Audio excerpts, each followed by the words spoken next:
नमस्कार, IBC 24 देख रहे हैं आप। मैं हूं आपके साथ विजय कुमार पंड्या। मध्य प्रदेश की बात में आप सभी का स्वागत है। गाय का मुद्दा वैसे तो आस्था से जुड़ा हुआ है, लेकिन मध्य प्रदेश की सियासत में अब यह बड़ा सियासी मुद्दा बन गया है। 15 महीने की कांग्रेस सरकार जहां 1000 गौशालाएं बनाने का दावा करती रही, वहीं मौजूदा बीजेपी सरकार ने 6 विभागों के साथ गौ कैबिनेट का गठन किया है। रविवार को गोपाष्टमी के दिन इस कैबिनेट की अहम बैठक होगी, जिसमें सरकार काऊ सेस लगाने पर भी फैसला ले सकती है।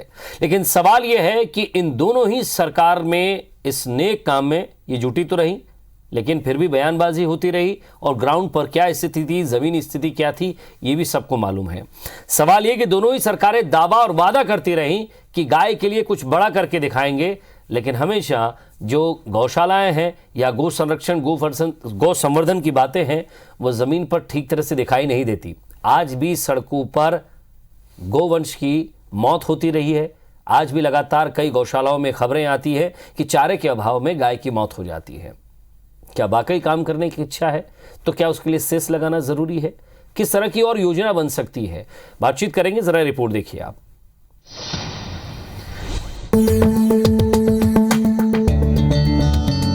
आगरमालवा के सलारिया का ये वही गौ अभ्यारण्य है जहां गुरुवार को गोपाष्टमी के दिन सीएम शिवराज सिंह चौहान जाकर गौ पूजन करेंगे। इससे पहले मुख्यमंत्री 6 विभाग के मंत्रियों के साथ गौ कैबिनेट की बैठक करेंगे, जिसमें कई अहम फैसले लिए जा सकते हैं। सरकार की योजना प्रदेश के 4000 गौशाला खोलने, सालरिया में राज्यों की तर्ज पर काऊ सेस यानी कि गौ कर लगाने पर भी फैसला ले सकती है। देखिए, गो कैबिनेट बनाने का निर्णय बहुत देश का पहला राज्य जहां पर गो कैबिनेट माननीय मुख्यमंत्री जी ने बनाई है, और गो कैबिनेट के माध्यम से गो संरक्षण के लिए जो प्रयास हो सकते हैं वो प्रयास सरकार करेगी, और उसके लिए फंड वगैरह के लिए जो भी रास्ते हो सकते हैं वो रास्ते सरकार अपनाएगी। ज़रूरत पड़ेगी तो सेस भी उसमें लगा। देखो, ये जो होने जा रही है अच्छाई के लिए होने जा रही है और अच्छा काम होगा, क्योंकि माननीय मुख्यमंत्री जी अच्छा काम करना चाहते हैं और अच्छा काम करेंगे, जनता खुश रहेगी। देखो भैया, अगर कांग्रेस करती तो कांग्रेस जाती नहीं। गौशाला के वजह से तो कांग्रेस चली गई। प्रदेश में गौ संरक्षण का काम सही तरीके से पूरा हो सके, इसके लिए मुख्यमंत्री ने 6 विभागों की मिनी कैबिनेट तैयार की है। इस कैबिनेट में पशुपालन, गृह राजस्व, कृषि, पंचायत एवं ग्रामीण विकास और वन विभाग शामिल है। सरकार की योजना गौ संरक्षण के लिए जनता और समाज सेवी संगठनों की सहभागिता बढ़ाने की भी है। वैसे गौ संरक्षण को लेकर प्रदेश में सियासत भी शुरू हो चुकी है। कांग्रेस का कहना है कि बीजेपी गौ संवर्धन को लेकर कुछ करने वाली नहीं है। पहले कहा गया कि गो कैबिनेट बनाएंगे, अब उसका खंडन कर दिया। मुख्यमंत्री ने कह दिया कि मंत्रियों का समूह बनाएंगे। ये क्या करना चाहते हैं इनको ही पता नहीं है। ये घोषणा कैसे की जाए, बस ये इनका एक उद्देश्य रहता है। घोषणा करो, आगे बढ़ो। प्रदेश का पहला गौ अभ्यारण्य आगरमालवा में 38 करोड़ की लागत से खोला गया था, जहां 24 शेड में गायों को रखने की व्यवस्था की गई थी। अब सरकार की योजना ऐसे और भी गौ अभ्यारण्य खोलने की है। वैसे सियासत को अलग रखकर देखा जाए तो 15 महीने में कांग्रेस की सरकार ने भी गौ संरक्षण को लेकर कई बड़े फैसले लिए थे, जिसमें 1000 नई गौशालाएं बनाने के साथ साथ हर गोवंश को प्रतिदिन 20 रुपए देने का फैसला किया था। राकेश चतुर्वेदी, IBC 24, भोपाल। तो इधर इस मुद्दे पर गौ टैक्स और गो कैबिनेट को लेकर मध्य प्रदेश में तो सियासत चरम पर है, लेकिन अब इसकी आंच छत्तीसगढ़ तक भी पहुंच गई है। छत्तीसगढ़ के मुख्यमंत्री भूपेश बघेल ने शिवराज सरकार के गौ कैबिनेट पर तंज कसते हुए कहा है कि कैबिनेट बनाने से गायों का संरक्षण नहीं होगा।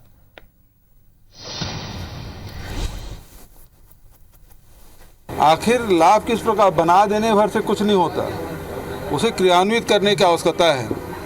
और कैसे पशुधन को लाभ मिले, पशुपालकों को लाभ मिले, यदि उन्हें समझ नहीं आता, आज तक के केवल गौ के नाम से वोट मांगते रहे, नहीं समझ आता, तो छत्तीसगढ़ आ जाएं और यहाँ देखें।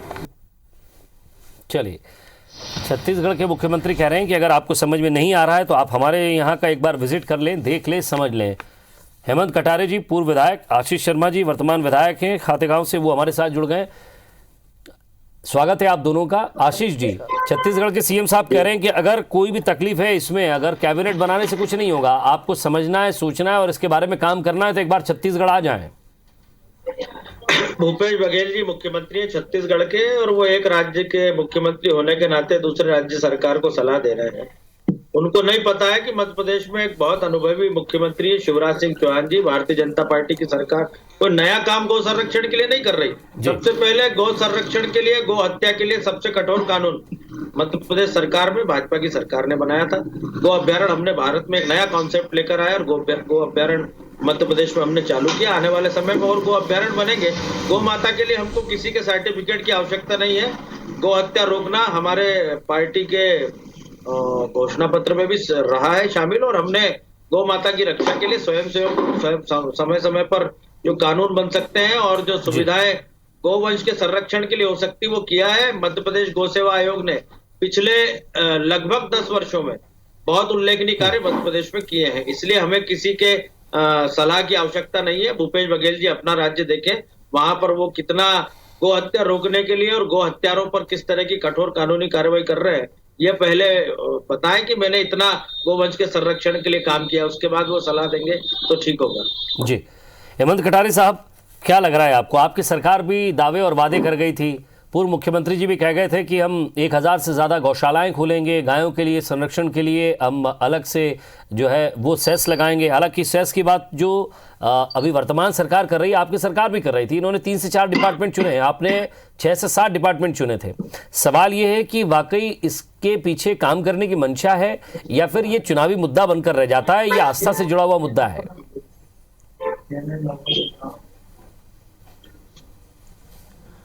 देखिए, सबसे पहले तो मैं यही कहना चाहूँगा कि ये जिस मुद्दे पे आज चर्चा हो रही है, ये कहीं ना कहीं आस्था से जुड़ा, लोगों की आस्थाएं जुड़ी हुई हैं इस मुद्दे से, और ये सेवा भाव का मुद्दा है।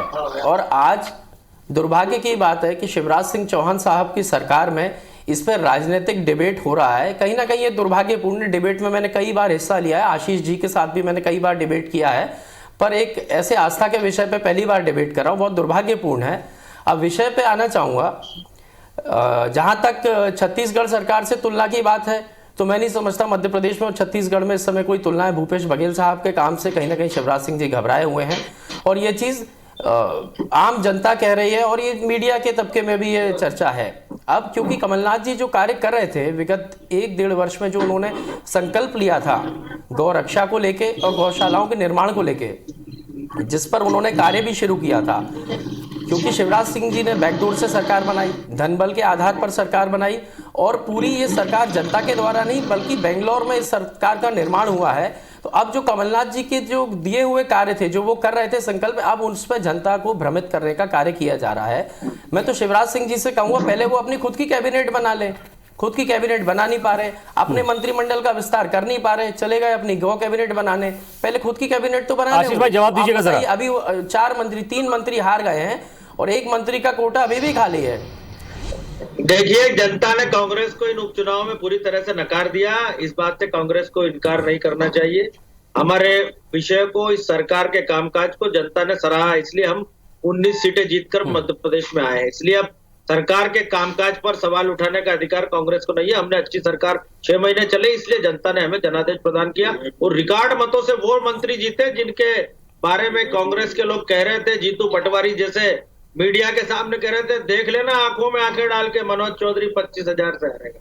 इतने वोटों से जीते, जनता ने जनादेश दे दिया। इसलिए हम एक अच्छी सरकार मध्य प्रदेश में चला रहे हैं। और फिर आपसे कह रहा हूं कि मध्य प्रदेश का समुचित विकास और गौ संवर्धन के साथ साथ अन्य जितने भी मुद्दे हैं, उस पर शिवराज जी की सरकार, भाजपा की सरकार बहुत अच्छा काम करेगी। आप एक जिम्मेदार विपक्ष की भूमिका निभाइए। तो ये जिम्मेदार विपक्ष की भूमिका निभाने के लिए आपके पास संदेश आ चुका है कटारे साहब, लेकिन सवाल ये है कि 15 महीने आपके पास भी थे, चाहते तो शायद इस संबंध में कुछ बड़ा हो सकता था। बिल्कुल, मैं आपके माध्यम से आशीष जी से कुछ सवाल पूछना चाहूंगा। बिल्कुल। पहले इन्होंने गौ संवर्धन आयोग का गठन किया था, जिसमें मेघराज जैन साहब और अन्य लोग उसके चेयरमैन रहे। आज तक उस गौ संवर्धन आयोग के अंतर्गत कितनी गौशालाओं का निर्माण हुआ, यदि कोई आंकड़ा हो तो बताएं। आनंद मंत्रालय बनाया गया, पिछड़ा वर्ग आयोग बनाया गया, कृषि आयोग, कितने आयोग बना दिए और उनमें आज तक 1 रुपए का आवंटन नहीं हुआ। कितनी इन्वेस्टर मीट हुई, 1 रुपए नहीं आया। पहले तो मैं समझता हूं क्योंकि आशीष जी बीजेपी का पक्ष रख रहे हैं, इसलिए बीजेपी के पक्ष रखने के नाते इनको माफी मांगना चाहिए आम जनता से कि पिछले 15 वर्ष में शिवराज सिंह चौहान जी और पूरी भारतीय जनता पार्टी गौ रक्षा के मुद्दे पर पूरी तरीके से फेलियर साबित हुई है। इस बात के लिए आशीष जी को बीजेपी का पक्ष रखते हुए माफी मांगनी चाहिए। दूसरी चीज मैं ये कहना चाहूं, जहां तक कमलनाथ जी के कार्य की बात है, मैं ऑन रिकॉर्ड बात कर रहा हूं, इसको आप भी और आशीष जी भी वेरीफाई करवा सकते हैं। मेरी अटेर विधानसभा में स्वयं इस एक वर्ष के अंदर कमलनाथ जी की सरकार जब थी, 5 गौशालाओं का निर्माण हुआ। ग्राम पंचायत भी बता दे रहा हूं, दिड़ी में हुआ, परा में हुआ, सरायघार में हुआ, भगवासी में हुआ, रमा के नजदीक एक हुआ, एक पाली में हुआ। ऐसी 5-6 गौशालाओं का निर्माण हो चुका है जो आज पूरी तरीके से तैयार हैं। लेकिन दुर्भाग्य की बात यह है कि जब से शिवराज सिंह जी मुख्यमंत्री बने हैं तब से वहां बजट आवंटन बंद कर दिया है। अब जब सरपंच वहां गौ तो लेके आ जाएंगे, उनकी सेवा करने के लिए, चारे के लिए कुछ तो पैसा लगेगा। अब सरकार पैसा नहीं दे रही, असहयोग कर रही है। तो हमने गौशालाएं बनवाने का जो दावा किया था, जब एक विधानसभा में 5 बनवाई तो 230 विधानसभाओं के हिसाब से आप उसको गुना कर ले, गुना 5, तो 1000 से ज्यादा गौशालाएं हम लोग बनवा देते। पर धनबल के आधार पर सरकार गिनाई गई। लेकिन उसके बाद भी कमलनाथ जी ने जो वायदे किए और उन्हीं वायदों से घबरा करके सरकार गिनाई, और आज भी उन्हीं से घबरा आशीष जी, हेमंत भाई कह रहे हैं कि भ्रमित करने के लिए सबसे पहले तो आप माफी मांगे। दूसरी बात ये कि उनका ये कहना है कि जो कमलनाथ सरकार में इन्होंने गौशालाएं खुलवाई थी, वहां अब की जो सरकार है वो मदद नहीं कर रही है, पैसा नहीं दे रही है, वहां ध्यान नहीं दे रही है। उनका संचालन ग्राम पंचायतों के पास है और ग्राम पंचायतें उस व्यवस्था को दे रही है। जहां तक सरकार की तरफ से फंड देने की बात है, हमने गौशालाओं के पैसे में कभी कटौती नहीं की, बल्कि गौ संरक्षण के लिए तो हम और ज्यादा बजट का प्रावधान आने वाले समय में भी कर रहे हैं। बात अगर ये कह रहे हैं कि बीजेपी को माफी मांगना चाहिए, माफी तो कांग्रेस पार्टी को मांगना चाहिए। इनके केरल राज्य के पदाधिकारी जब खुलेआम गोवंश को काटते हैं तब कांग्रेस की तरफ से वो प्रतिक्रिया नहीं आती जो एक राष्ट्रीय दल को आना चाहिए, या ये गोभक्त पार्टी अपने आप को बताते हैं। जहां तक बात है भारतीय जनता पार्टी की, तो भारतीय जनता पार्टी आने वाले समय में जितना गोवंश मध्य प्रदेश की सड़कों पर घूमता है, जिनकी असमय वाहन दुर्घटनाओं में मृत्यु हो जाती है, पॉलीथीन के कारण भी गोवंश की असमय मृत्यु होती है, इसे सब पहलुओं पर हम विचार करते हुए आने वाले समय में हमारा प्रयास तो ये होगा कि 2-3 जिलों के बीच में एक बड़ा गौ अभ्यारण्य बने, ताकि जितना उस जिले का गोवंश है वो अधिकांश उस जगह पर पहुंच सके। गौशालाओं की संख्या में भी हम बढ़ोतरी कर रहे हैं, लगभग 4 से 5 हजार गौशालाएं आने वाले 1-2 वर्षों में मध्य प्रदेश में बने। न सिर्फ बने, स्ट्रक्चर नहीं। एक वादा आपको याद दिलाना चाहूंगा, 2014 की जब बात है, आपका मैनिफेस्टो तैयार हो रहा था, उस समय से ये बात कही जा रही थी कि हम गायों को लेकर काम करेंगे, संरक्षण संवर्धन के लिए हम काम करेंगे। कई सालों से आपके मैनिफेस्टो में गाय एक मुद्दा रही है। इन 10 से 12 सालों में आपको लग रहा है कि वाकई इनके लिए काम हुआ है? आगर में जो गौशाला खोली गई, देखिए आशीष भाई, आगर में जो गौशाला खोली गई, थोड़ा सा ये समझने की जरूरत है कि वहां भी गायों की मौत हुई चारे के अभाव में। गौशालाएं खोल दी जाती हैं, डॉक्टर्स होते नहीं हैं, बराबर प्रॉपर उनके चेकअप की ज़रूरत होती है। हर जगह गौशालाएं खोलने के साथ साथ आपको ये भी ध्यान रखना होगा कि वहाँ कोई व्यक्ति हो, वहाँ कोई उनकी देखरेख का व्यक्ति हो। सरकारी गौशालाओं के बारे में क्या सरकार सोचती है ये तो कल समझ में आएगा, कैबिनेट की बैठक होगी उसके बाद। सह साहब लगाने जा रहे हैं, सरकार अपनी मंशा से काम करे, इसका वर्णन जनता पर क्यों डाल रही है?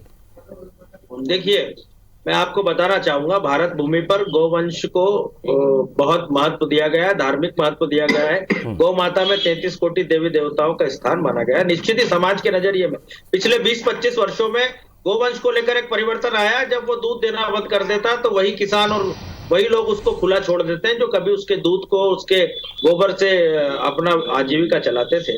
समाज के नजरिए में भी परिवर्तन करने की आवश्यकता। सरकार के भरोसे अकेले गौशालाएं नहीं चल सकती जब तक समाज की भागीदारी उसमें अपेक्षित जो है वो नहीं होगी। इसलिए हम प्रयास ये कर रहे हैं कि जनता के सहयोग से, ग्राम पंचायतों के माध्यम से और सरकार के द्वारा पर्याप्त फंडिंग दी जाकर उनके उपचार की भी समुचित व्यवस्था हो, उनके भूसे की, उनके आहार की भी समुचित व्यवस्था हो, प्रकाश की व्यवस्था भी हो, पीने के पानी की भी व्यवस्था हो, और तब जाकर एक अच्छी गौशालाएं हम मध्य प्रदेश में चला पाएंगे। इसलिए अकेले सरकार के दम पर नहीं, जनता के सहयोग से भी, स्वयंसेवी संस्थाओं के माध्यम से भी और गौ सेवकों के माध्यम से भी हम इस व्यवस्था को आने वाले समय में मध्य प्रदेश में संचालित करेंगे। जी, हेमंत कटारे साहब, गौ सेवक होना कोई बुरी बात नहीं है। समाज के अंदर एक आपको एक इज्जत मिलती है, गाय के प्रति आपकी आस्था है, आपकी संस्कृति, हिंदू धर्म में गाय को पूजा जाता है और तरह तरह की बातें होती हैं। लगभग जब भी हम अपने घर के अंदर होते हैं, बाहर कोई गेट पर गाय आई होती है, कोई गोवंश आया होता है, तो हम यही कोशिश करते हैं कि एक दो रोटी या घर में जो भी बना हो कम से कम उसके नाम का। आज भी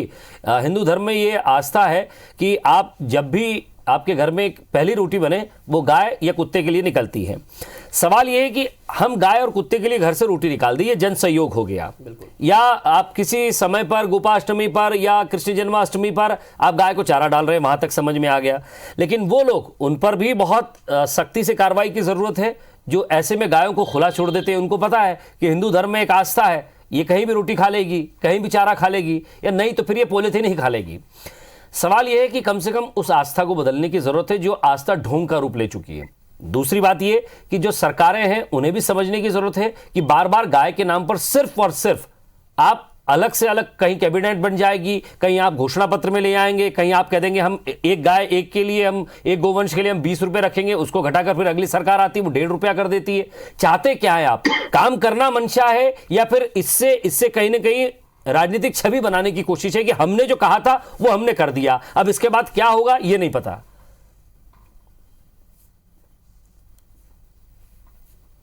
ये बिल्कुल ठीक कहा आपने विजय जी, मैं खुद भी यही चीज कहना चाह रहा था। ये विषय एक इतने बड़े चैनल IBC 24 देश का सबसे बड़ा चैनल है, इस पर राजनीतिक डिबेट का था ही नहीं।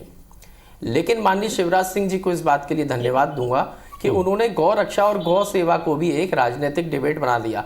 यदि आशीष जी यहाँ डिबेट करने बैठते और एक समाज सेवी के रूप में बैठते और हेमंत कटारे भी एक समाज सेवी के रूप में बैठते तो मुझे ज्यादा प्रसन्नता होती आज के इस डिबेट में। लेकिन हम कांग्रेस और बीजेपी का पक्ष रख रहे हैं और विषय है गौ सेवा। अब आप तो सर अगर आपकी पार्टी गलत है तो कह दीजिए कि यहाँ हम गलत थे और उनकी पार्टी जहां गलत है आप कह दीजिए। राजनेता होना कोई दुख का विषय नहीं है। नहीं, राजनेता होना नहीं, लेकिन समाज सेवा के विषय पर राजनीतिक चर्चा करना बिल्कुल दुख का विषय है। मेरे लिए तो है, मेरे व्यक्तिगत कैपेसिटी में, आपके लिए ना हो तो मैं उसको नहीं कह सकता। सर क्या है कि राजनीति भी समाज सेवा के लिए की जाती है ना सर, राजनीति आकाश में घूमने वाले पक्षियों के लिए नहीं होती। वही बात पे आ रहा था। नहीं, लेकिन बीजेपी की तरह नहीं की जाती ना, जहां 250 करोड़ का मार्केटिंग का बजट का आवंटन करके काम कुछ होता नहीं है नीचे जमीन पे और 250 करोड़ रुपए खर्च हो जाते हैं। और उसमें जो जनसंपर्क में जो लुटेरे अधिकारी और मंत्री बैठे हुए हैं उनके करोड़ों के घरों में उसमें सेवाएं पानी होती रहती हैं। इसके लिए नहीं होती ना राजनीति, उसको आशीष भाई दिखाइएगा ना। अब मैं आपको अपनी एकमात्र विधानसभा जहां का मैं अभी प्रतिनिधित्व कर रहा था, मैंने आपको वहां का बता दिया। वहां 5 गौशालाओं का निर्माण हमने 1 वर्ष के अंदर किया। मैंने आपको ग्राम पंचायत के नाम बता दिए। क्या आशीष जी, मैं तो आपके माध्यम से आशीष जी से पूछना चाहता हूं कि वहां गौशालाएं बन चुकी हैं, आप खुद भी देख सकते हैं। क्या अब उन गौशालाओं में बजट आवंटन नहीं हुआ है? इसके लिए वो शिवराज सिंह जी से लड़ाई लड़ेंगे? क्या विधानसभा में प्रश्न उठाएंगे? क्योंकि मैं विधायक नहीं हूं आज की तारीख में, तो क्या आशीष भाई क्या इस मुद्दे को रखेंगे? जो दुख हेमंत भाई का है वो हर एक विधानसभा में भी हो सकता है, हर एक जनपद में भी हो सकता है और जिला ये ग्राम पंचायत में भी हो सकता है। क्या इस दुख का निवारण होगा? क्या इस परेशानी का निवारण होगा क्या? देखिए, गाय जो है हमारी अर्थव्यवस्था का एक बहुत बड़ा अंग हो सकता है, पहले रहा भी है। दूध और गाय कभी भी अपने आप में अपने जीवन में गोवंश अनुपयोगी नहीं होता। वो जब उसकी मृत्यु होती है तब भी उसके शरीर के कई अंग काम में लिए जा सकते हैं। इसलिए गोवंश, गौमूत्र, गोबर और इन सब चीजों से लेकर उसका व्यवसायिक उपयोग भी हो सके और गोवंश कभी भी उसके रखने वाले के ऊपर भार नहीं हो, ऐसी चिंता सरकार ने समय समय पर भारतीय जनता पार्टी की ने की है। मैं जहां तक बात है, अपने विधानसभा क्षेत्र में जो गौशालाएं संचालित हो रही है, स्वयं वहां जाता भी हूं। मेरे घर पर भी गौवंश है, मैं उसकी भी सेवा करता हूं। हेमंत भाई की समस्या, पूर्व विधायक जी की समस्या दूर हो जाएगी क्या? सरकार से आग्रह करेंगे क्या? देखिए, सरकार स्वयं चिंतित है। आपने देखा होगा कि शिवराज जी गौशाला बन गई है। आशीष जी, क्या वहां पे बजट का आवंटन करवाने में मेरी सहायता करेंगे आप गौ माता के लिए? अपने आप में इससे बड़ा प्रमाण नहीं हो सकता। मैं एक छोटे से ब्रेक के लिए रुक रहा हूं हेमंत भाई, फिर आपकी यही बात मैं पहुंचाता हूं आशीष भाई तक। एक छोटा सा ब्रेक और सरकार तक भी पहुंचाने की कोशिश करेंगे। और हालांकि सरकार जो नया प्रोग्राम लेकर आई है उसका इंडेक्स क्या होगा ये भी हम जानने की कोशिश करेंगे। आशीष भाई, कुछ हेमंत जी के सवाल भी थे और एक महत्वपूर्ण सवाल मैं भी आपसे ये करना चाह रहा था कि क्यों जी। ना जिस तरह से पिछली सरकार ने कोशिश की थी, चाहे वो कम समय के लिए ही हो, लेकिन उनकी कोशिश थी कि जो देश के जितने भी बड़े बिजनेसमैन हैं वो अगर यहाँ दान करते हैं तो उनको टैक्स में छूट मिलेगी। आप सेस लगाने की बात कर रहे हैं, ये भी अच्छी बात है, लेकिन उन विभागों पर ज़्यादा फोकस रहे सरकार का जहाँ ज़्यादा रॉयल्टी बनती हो, चाहे वो खनन का मामला हो, रेत का मामला हो, इन तमाम सारी चीज़ों में। दूसरी बड़ी बात, आप शराब के एक मुद्दे को लेकर आए थे, उसमें भी आप सेस की बात कर रहे हैं, कोई बात नहीं, वहाँ भी रोज़ाना जो है आपको टैक्स की प्राप्ति होती है और जिसकी जो मंशा होती है वो लेता ही है, उस पर आपको टैक्स मिलता ही रहेगा। तो इस सेस के कारण जो राशि आएगी वो प्रॉपर एक मद बनकर, एक डिपार्टमेंट बनकर जैसा बात कर रहे हैं वैसा ही होगा, या फिर जो डिपार्टमेंट बन जाता है एक राशि उसमें आने लगती है, पता नहीं फिर उसका क्या होता है, कैसे होता है, एक प्रॉपर चैनल रहेगा, उसमें पारदर्शिता रहेगी क्या? देखिए, आपको पता है कि पूर्व प्रधानमंत्री अटल बिहारी वाजपेयी जी ने डीजल पर टैक्स लगाकर, पेट्रोल पर टैक्स लगाकर पूरे भारत में प्रधानमंत्री सड़कों का जाल बिछाया और आज वो योजना भारत की, मैं मान सकता हूं कि सबसे अच्छी योजना बनकर निकली, जिसने छोटी छोटी आबादी के छोटे छोटे गांव को भी पक्की सड़क से जोड़ा। जहां तक बात है गोवंश के संरक्षण की, तो निश्चित ही ये समाज की जिम्मेदारी तो है ही है, और हमारे यहाँ कई अवसरों पर गोदान करने की परंपरा है, गाय के आहार की व्यवस्था करने की परंपरा है, कई सारे व्रत हमारे धर्म संस्कृति में ऐसे हैं जहां पर गोवंश के लिए हम उसके भोजन की, चारे की व्यवस्था करके, दान पुण्य की व्यवस्था करके करते। निश्चित ही सरकार भी प्रयास करेगी कि बड़े बड़े औद्योगिक घरानों से या अन्य विभागों से गोवंश के संरक्षण के लिए भी राशि को निकाला जा सके। लेकिन मैं फिर आपसे एक ही बात दोहराना चाहता हूं कि हम ऐसा सिस्टम मध्य प्रदेश में डेवलप करने का प्रयास कर रहे हैं जिससे गाय अपने जो खर्च उसके ऊपर हो रहा है उसकी बहुत बड़ी आपूर्ति स्वयं के गोबर से, गोमूत्र से कर दे। क्योंकि आपको पता होगा, बहुत सारे अध्ययनों में सिद्ध हो चुका है, गोमूत्र से बड़ी बड़ी दवाएं बन रही है, अर्क बन रहे हैं। गाय के गोबर के कंडे की मांग भारत में जितने धार्मिक बड़े बड़े स्थान है वहां पर बड़ी तादाद में हो रही है और कई बार उसकी आपूर्ति भी नहीं हो पा रही है। और वैज्ञानिक अभी तो अध्ययनों में भी सिद्ध हुआ है कि जो वायरस है उसको गाय के गोबर से मकान को लीपने से वो वायरस 3 दिन तक उस जगह पर नहीं पनप पाता। इसलिए हम प्रयास ये करेंगे कि इस पर और अनुसंधान हो और गाय से जुड़े हुए जो उसके शरीर के पदार्थ हैं उन सब का उपयोग उस गाय के जो आजीविका पर खर्चा आ रहा है, जो उसके लेकिन दुख भरी बात यह है आशीष जी कि ये तस्वीरें भी देखने को मिलती है कि कई बार गौशालाओं में गायों की जो है असमय मौत हो जाती है, चाहे वो जिस भी कारण से हुई हो, चारे से, बीमारी से या किसी और कारण से। कुत्ते गोवंश को नोचते हुए नजर आते हैं, ये भी हमने तस्वीरें देखी हैं। हम इन सब बातों पर ध्यान तो दें, लेकिन क्या ये लगता है आपको कि ऐसी तस्वीरें फिर दोबारा देखने को न मिले? निश्चित ही मैं आपसे कहना चाहता हूं कि सरकार की जिम्मेदारी तो है ही है, लेकिन समाज की ये बहुत बड़ी जिम्मेदारी। गोवंश आया कहां से? वो उसके वहीं से आया जो उसको पालता था, उसने उसको छोड़ दिया लावारिस। अब वो इधर उधर भटक रहा है, उसको भूख लगती है तो पन्नियां खाती है। कई सारे गोवंश के पेट से 25-25, 50-50 किलो पन्नियां निकलती है। कई लोग वास्तव में, मैंने ऐसे भी देखे हैं जो घरों से रोटियां एकत्रित करके रात के समय निकलते हैं मोटरसाइकिल से और गोवंश को वो रोटियां खिला कर आते हैं। तो ये मानवता की मिसाल और ऐसी जीव दया, ये तो समाज सेवी लोगों का काम हो गया, क्योंकि गाय का पेट रोटी से नहीं भरना है ना आशीष भाई। लेकिन इस प्रवृत्ति को हमें जागृत करना है और इस प्रवृत्ति का और सरकार का उपयोग गोवंश के संरक्षण के लिए सरकार के माध्यम से करना है। मैं ये कहना चाहता हूं, अकेले सरकार के जिम्मे इतना बड़ा अभियान सफल नहीं होगा। चलिए, समय कम है, हेमंत जी से भी रिएक्शन लेता हूं। हेमंत जी, आपकी सरकार ने भी काम की कोशिश की, आपने भी जो हाईजैक करने की कोशिश की, जो बीजेपी के पास मुद्दा था, कोशिश आपने यही की कि राजनीति में, आपकी राजनीति में भी ये मुद्दा जो है वो आप लोगों के पास आ जाए।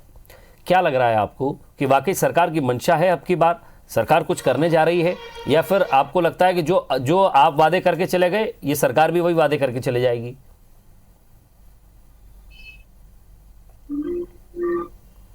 नहीं, ये कांग्रेस पार्टी के लिए कभी कोई मुद्दा नहीं है, ना आज ना पहले कभी था। आपके लिए या जैसा आपने कहा बीजेपी के लिए हो सकता है, कांग्रेस के लिए हर व्यक्ति, चाहे वो पदाधिकारी हो या वो कार्यकर्ता हो या मुख्यमंत्री तक के लोग हों, वो सब लोग इस विषय पे बहुत भावनात्मक रूप से, आत्मीय रूप से इस पे संकल्पित होकर उन्होंने काम करने का संकल्प लिया था। और सरकार में आने के लिए कोई ऐसा नहीं था इस मुद्दे पे यदि राजनीति कभी करी है देश में तो दुखद है भारतीय जनता पार्टी ने करी है। और गौ सेवकों के नाम पे न जाने कितने लोगों की पिटाई भी करी है, जो कि मीडिया में भी कई बार आपने भी रिपोर्ट्स दिखाई। और कई निर्दोष लोगों की भी मारपिटाई करी गई, सिर्फ गौ रक्षक बन के आप निकले और लाठी बरसाई आम लोगों पे भी।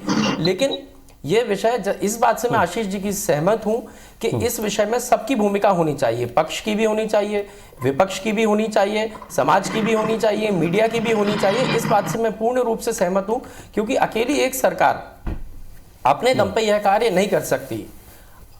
और जहां विपक्ष की भूमिका की जरूरत है, क्योंकि कमलनाथ जी जहां तक मैं समझता हूं वो तो पहले ही इस कार्य के लिए संकल्पित थे, और आज भी मैं कांग्रेस का पक्ष रख रहा हूं। मैं आपको पूर्ण विश्वास दिला सकता हूं कि जहां भी कमलनाथ जी की या कांग्रेस के किसी भी एक छोटे से साधारण मेरे जैसे कार्यकर्ता की आवश्यकता पड़ेगी, तो इस कार्य के लिए हम लोग पार्टी स्तर से नहीं बल्कि अपने घर स्तर से भी जो भी हमें लगे। ये बड़ी बात कही आपने।